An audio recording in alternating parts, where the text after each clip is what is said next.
טוב, ערב טוב. ערב טוב, אנחנו חוזרים לכוס תה של אחר הצהריים. כן, זה חלק 2, אבל הוא גם עובד בפני עצמו. זה מה שיפה בווידאו, אפשר לראות כל פעם.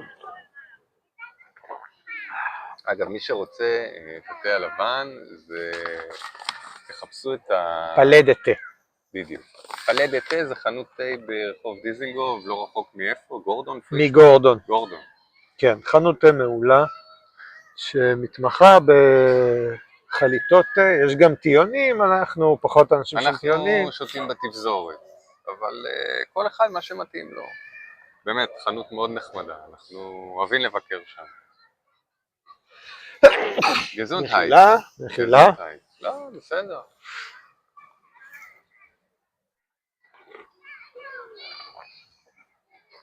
אני היום קיבלתי טלפון, או יותר נכון הודעה, מהבית דפוס, שהספר השלישי, המותחן השלישי של אמא שלי, מה קרה בתחנת הרכבת של נתניה, מוכן. מזל טוב.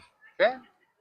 אמא שלי אמרה, אני לא סופרת. אולי היא לא סופרת, אבל אני כבר ספרתי 5 ספרים, אחי. כאילו, היא כתבה תוך 4 שנים, 5 ספרים, זה יפה מאוד. ועכשיו השישי בדרך. אני חושב שבן אדם שהוא בגיל, שהוא כביכול בפנסיה, או ששחררו אותו מהעבודה, צריך להכין לעצמו משהו לעשות. בהחלט. אנשים שאמרו לי, נגיד, אני שואל בן אדם שאלה היפותטית, נגיד ש-AI משחרר אותך מהעבודה, ונגיד שדואגים לך לקצבה חודשית, שאתה לא תרעב. מה אתה תעשה? אז יש את אלה שבלי לחשוב אומרים לי, מה אחי, על מה אתה מדבר? אתה יודע כמה יש לי לעשות? זה האנשים הראשונים שאין להם מה לעשות. אני מסכים לגמרי. שאני יודע שזה, ככל שמתבגרים, לפתח תחביב חדש, זה משהו שצריך לצאת בשבילו מאזור הנוחות. בייחוד עכשיו שיש לנו טלפון ויש לנו אינטרנט, אז כזה נדמה שאם אני אשב על זה איזה 3-4 שעות זה תחביב. אבל התוצאה של זה היא שאתה מרוקן את עצמך ואתה מרגיש או בדיכאון קצת, או שאתה עצלן, או מעין תחושה כזאת של לא יודע מה קרה פה, פתאום נהיה חושך, פתאום כבר נגמר היום. ואני רואה הרבה אנשים, וגם אני בתוכם, נגיד יש לי הפסקות במהלך היום, פתאום אני יוצא מהקליניקה. יש לך 1.5 שעות, אתה אומר, זה לא מספיק זמן בשביל ללכת לאנשהו, זה לא מספיק זמן בשביל לפגוש חבר, אז אתה פתח רגע את הטלפון, פתאום עף השעה. אוקיי. ובעוד שאם יש תחביב, אם יש איזשהו עיסוק, ולא כולנו כותבים ולא כולנו מציירים, אבל יש הרבה עיסוקים שהם גם מרגיעים את הנפש וגם מהנים. ואני ממליץ למי שלא התנסה, כמה שזה נשמע מוזר, בגיל 40 או 60 פתאום ללכת לחוג, להתחיל לפתח משהו, להתחיל... אני לא חושב שזה מוזר. לא, זה לא מוזר, אבל אני אומר, האנשים שהם עסוקים, נדמה להם כאילו, מה עכשיו בתוך כל מה שיש לי לעשות, עוד ללכת להתחיל תחביב. והרעיון הוא שוב, מחקר שקראתי, אני כרגע לא יודע את השם לצטט, אבל מדובר על מחקר שבדק אנשים שהתכוננו לפנסיה ואנשים שלא התכוננו. אנשים שהתכוננו לפנסיה הכינו לעצמם את האורח חיים של יום בלי ה8-10 שעות עבודה. זה יום שפחות ממהרים בו גם. יש אנשים שהתרגלו כל כך למהר שהם אוכלים תוך 5 דקות ונהיה להם מזה אולקוס, נהיה להם מזה בעיות בקיבה. אז כאילו להוריד הילוך, ההמלצה של המאמר הזה זה אם אתה בן 50 או 60 או יותר ועוד לא התחלת להוריד הילוך, תתחיל להתרגל לרעיון שלא חייבים להספיק כל כך הרבה ביום. ואז שיגמר לך העבודה, זה יהיה סוג של מעבר טבעי, ולא עכשיו, יש את אלה שישר רצים לנכדים, ישר רוצים לעשות מלא דברים, לנסוע לחול, לאט לאט. אם הפנסיה עכשיו שיארגנו לנו אמורה להיות של 30 שנה ולא 6 שנים, אוקיי. ויהיה הרבה זמן לעשות בדברים. אני חושב קודם כל זה משהו גם שאני מנסה להזכיר לעצמי, כל כמה זמן אני מוצא את עצמי שוכח את הרעיון הזה וחוזר אליו. לפי תפיסתי אולי מומלץ להוריד הילוך עוד בגיל 40 ועוד בגיל 30, לא בקטע של לא לעשות, אלא לזכור רגע שגם בכל יום אפשר רגע להוריד הילוך ולקחת רגע זה 10 דקות, חצי שעה, שעה, לנשום, לשבת, פשוט לשבת, כוס תה, לא, קצת לשים סטופ רגע למרוץ. אנחנו אוהבים להגיד מרוץ עכברים, מרוץ זה, אבל בשביל צריך 2 לטנגו, ובעצם אנשים אוהבים להגיד מרוץ עכברים, אבל הם שוכחים שגם העכבר בוחר אם לרוץ או לא בסופו של יום. ואם אתה בוחר לרוץ, אז אתה משתתף, אז אתה במרוץ. ואתה יכול גם רגע להגיד, אוקיי, זה לא שאני מוותר על החיים או משהו כזה, אבל אפשר רגע גם להאט רגע. אחד הדברים שאני ממליץ בשביל להאט זה במיוחד בימי הסתיו והחורף והאביב וגם הקיץ, כוס תה, לנשום רגע, לשבת ולהתבונן, אבל אני חושב וזה, תראה, אני הולך לגעת פה בנושא שאני בטוח שיהיה עליו אנשים שיקפצו וזה, אבל אני חושב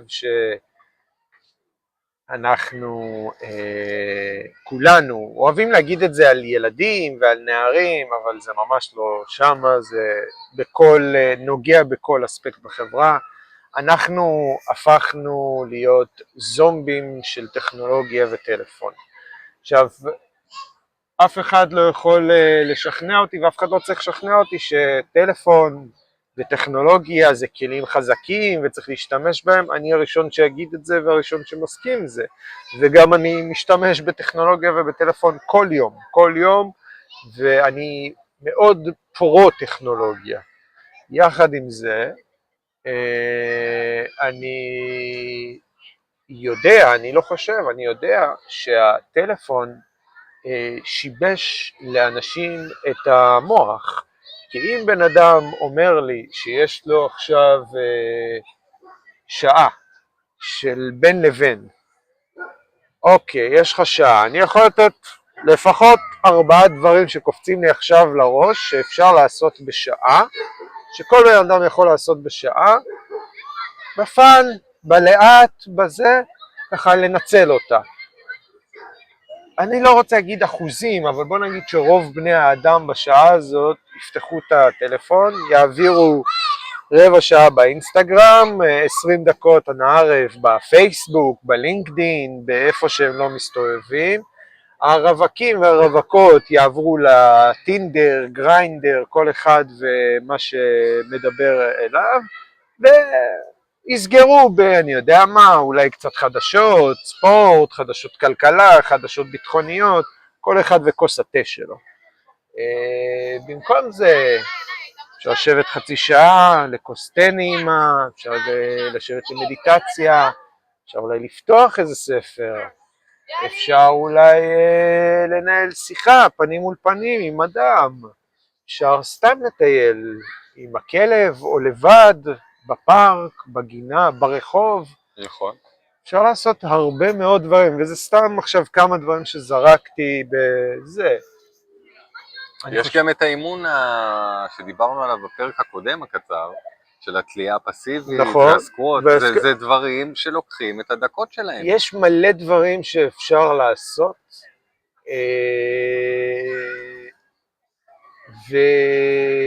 ויש לנו גם עם מה לעבוד בסופו של יום, כי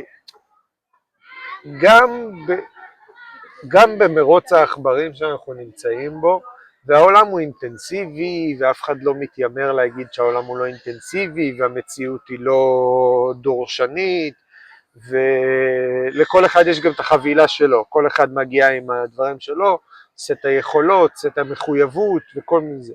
אבל כל אדם יכול למצוא לפחות שעה-שעתיים ביום, להנמיך שנייה. כן. להנמיך, אני לא אומר לכבות, בוא נוריד הילוך. נוריד הילוך. קודם כל זה בריא לנפש של כן. כולנו. זה עוזר להתפתחות של כולנו, למיינד, לתודעה. אז אני חושב שהפן הטכנולוגי, אנחנו מאוד מאוד מאוד מאוד צריכים לראות איך אנחנו שולטים בדבר הזה, ולא לתת לדבר הזה לשלוט בנו.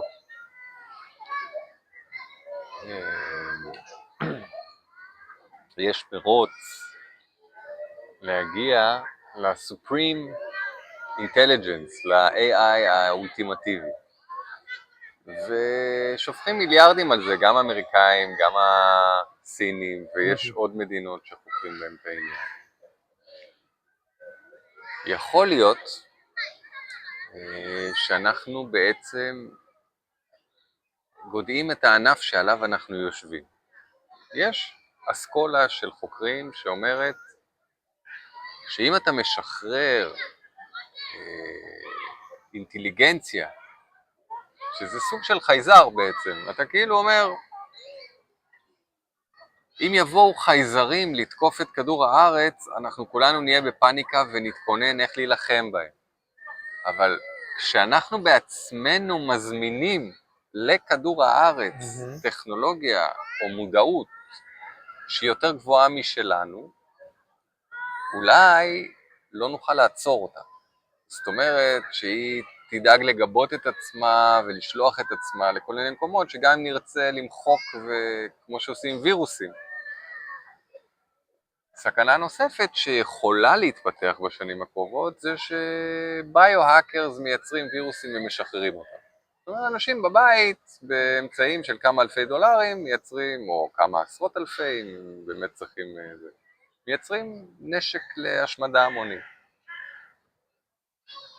תחת האיום הגדול הזה גם נפתחות המון אופציות, זאת אומרת, תמיד איום והזדמנות הרי זה אותו הדבר.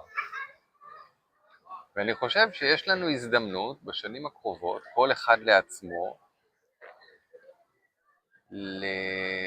למצוא את הדבר הזה שהוא רוצה לעשות אם מבטלים לו את העבודה. יש כבר כמו שוק הימורים כזה, אם אתה נהג בטוח יבטלו לך את העבודה, כי כבר יש מכוניות אוטונומיות ב-LA ומוניות וזה. אם אתה טבח, תלוי במסעדה וזה, כנראה יבטלו לך את העבודה. אם אתה שליח, קל וחומר. אם אתה מנקה, עזוב, כבר יש עכשיו רובוטים שמנקים. המעניין יהיה כשאנחנו נחיה ונראה פתאום עורכי דין מתחלפים ב-AI, רואי חשבון, שופטים, אולי שרים. לא יודע עד איזה רמה זה יגיע. ואז מי שבשנים של עכשיו מתכונן לזה, מאוד ייהנה. הוא מפתח כישורים, הוא עושה התעמלות, הוא מטייל, הוא פוגש אנשים. וזה מה שהוא ימשיך לעשות אחרי שלא יהיה לו עבודה. ואין לי מושג איך יהיה לנו כסף, או איך יהיה לנו קרדיט בשביל שיהיה לנו אוכל, אבל גם על זה כבר חושבים. זאת אומרת, אם אתה לוקח אוכלוסייה של מיליארדי אנשים ולוקח להם את העבודה, צריך להביא להם משהו בתמורה, כדי שהם לא ישברו את הכלים. כן. ראינו מה קרה ב-LA, רק שביתה אחת, אחי, איך איזה לוטינג על כל החנויות, ושורפים את כל מה שיש. תחשוב על זה, על כל כדור הארץ, איזה טירוף יכול להיות פה.